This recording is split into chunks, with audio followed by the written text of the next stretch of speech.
Hey guys, what's good and welcome back to the channel for another video on Marvel Contest of Champions. So if you've been following my social media, in particular Twitter, you'll know that I recently did a run of Labyrinth of Legends. And don't forget to follow me on social media because, YouTube don't send out notifications of when I live stream, so it's important to follow me on social media for those particular notifications. And for the sake of plugging things, if you're not subscribed, get subscribed to the YouTube channel and put post notifications on. In any case, the focus of this video is Labyrinth of Legends. Some of you might be wondering why I haven't done a Labyrinth of Legends run and why am I only mentioning it now? Well, I couldn't really be bothered to do it. The time it takes and the time it took me was about 6 hours. I felt that this was the point where I should start thinking about doing it now that I've got the right champions for it, and also because I'm changing my job, so I've changed jobs. So it means I have a lot more time on my hands. This took me 6 hours and it wasn't a fun experience, and it's probably the one reason that I didn't decide to live stream it. I find it very difficult to keep attention to one specific thing, and fights that last between 10 to 20 minutes are just ridiculously boring in my mind. But then that's the thing, some people find that quite challenging and also quite fun. Me, I've never been really into that kind of stuff. From a rewards perspective, a lot of players may opt for going for Ultron's Assault over Labyrinth of Legends, and I do see the good rationale as to why. This may be applicable for me doing it when I've got a 6-star rank 2 in order to make the process maybe a little bit more easier on the grind. If I was to pick up something like a 6-star Domino, rank 2 her, and then it's a case to go back to Labyrinth of Legends, that may be an option at a later date. But I'm just all about trying to make processes more easier for myself.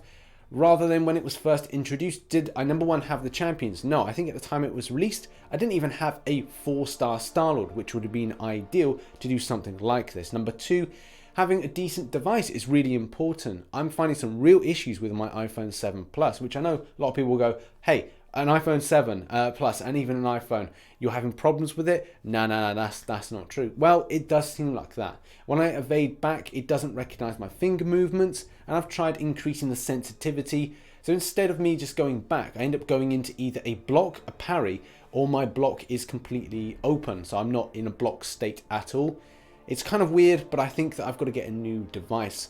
Running this kind of like filter thing with a live game capture, it doesn't help out the process as well, and it does seem like there's CPU usage from the actual phone itself with that. And again, I'm not making excuses, it just seems that there is a bit of an issue with that, because I can play without the thing attached and it seems to be a lot better. But I don't know, I will be getting a better device at a later date. I'll be covering my experience in a little bit more detail in an upcoming video, so I'll be doing some things with like Maestro, how I made the situation easier for myself, and also like a really noobs based guide, because I want to make this the same kind of process I had, which was I don't really fancy getting into long-winded fights. Maybe it's a bit too much more than what I was thinking. Maybe I was a bit nervous about going in and all those kind of things that made me think, right, well, I'll avoid this for a lot lengthier time. And how the fact that I'd like to get a rank 565 before going into it and the reasons for that. Oh, and by the way, this wasn't my team that I took in. Unfortunately, a lot of the team that I used is actually in other stuff, and that's one of the issues. I only had a short window of opportunity before Alliance Quest and Alliance Wars started. So yeah, that's one of the key issues, I think, is having availability of the champions that would necessarily be a good fit. And it was all about utilizing Snark Spidey at rank 565 and also Blade. But like I said, I'll cover this in a video at a later date to give people a bit more perspective on what team I used, how much units I spent, and to give you an idea, I spent 1,900 units, and most of those were a few like mistakes and issues that I had.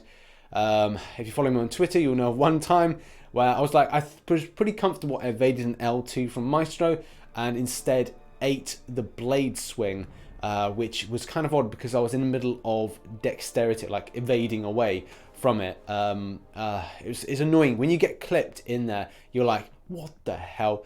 Also shout out to Reaper for sending me a couple of revives.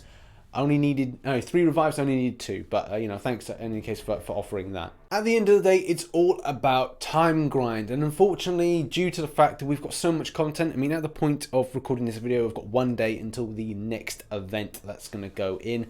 So I'm like, right, well, do I have enough chance to like save up enough units and then go back in again? Probably the answer is no. And doing this firsthand, I'm probably going to actually switch my attention and do Ultron's Assault. Just because I think the rewards are a little bit better, so I may opt for that instead. Also, 5-star shards, what I'm going to do with them, I'm going to do an opening. Yeah, but it's not going to be till February. I want to do like a big opening in February, just to kind of like go, right, I've seen through January, let's hit up February strong and do a massive opening like February 1st or something, big opening. Also, just to answer the questions about why I didn't live stream, and I think it just goes to what I said at the start of this video about focusing and kind of attention, and I'm very much distracted by other things. So if there's other things going on, like if M comes in to speak to me and I'm trying to focus on taking down Maestro, which was a thing and it happened, you can get distracted by other stuff. So it's important that I focus and play to my own weaknesses, which is that if I was live streaming, I'd probably be reading live chat a lot and going, okay, with so-and-so saying play like this, play like that. And then you start questioning your own motives. And I just don't want to kind of rage quit, because that is a thing. I have done that before, and it's probably the reason that I don't do more kind of difficult content live.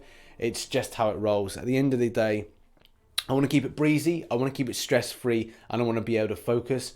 So that's why doing live streams or arenas is a little bit better, because I get times that I can speak to you guys, and at the same time, I can play the game. By the way, live streams daily, or mostly daily, at 1900 hours if anybody wants to come on by. So now it comes to the point where we've got to open that 5-star Awakening gem. I'm going to be saving up, obviously, for a big opening in February when it comes to 5 stars. But which one do I want to get awakened? Well, there's nothing really there apart from Iron Man. Domino doesn't really need to be awakened in order to be good, but if I get a mutant one, then I'll probably save it, hopefully, for Archangel, if I could get that lovely champion. And apart from that, there's nothing really there that needs to be awakened, so a tech one would be great. Okay, here we go. Hopefully it is indeed a mutant. I don't want another cosmic, and well, a skill one would be great. Imagine getting Aegon, and so skill, tech, or mutant, and the answer is, oh fuck this, seriously. Oh my god. Ah! So I recently awakened Proxima Midnight, and now I've got, oh God's sake. Angela, I'll probably put it on her, and I've got Groot. Maybe I can get some decent stuff from the big opening in February and awaken some things. As that's now 2 to use, and man, whatever. Thanks very much for watching this video. This has been a Labyrinth of Legends type video of sorts. A guide will be coming out towards the end of the week, if not in the next couple of weeks, as well as some other accompanying videos. Thanks very much for watching, and like, subscribe, and I shall catch you in the next one. Hopefully with some better luck. Bye-bye for now.